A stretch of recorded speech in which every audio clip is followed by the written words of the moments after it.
Okay, so this is a 2007 Mazda 3 MPS. Had a strange sort of rubbing noise coming from the front wheel. It sounds like driver's side front wheel for the last couple of weeks. Trying to determine what it is.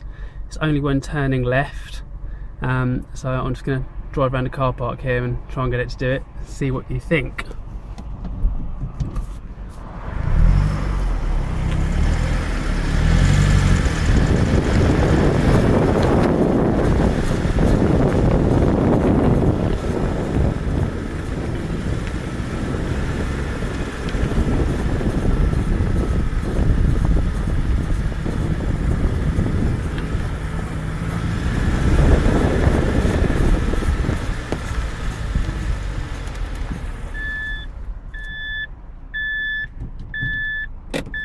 Right, so sound doesn't appear to be affected by pressing the brake or dipping the clutch.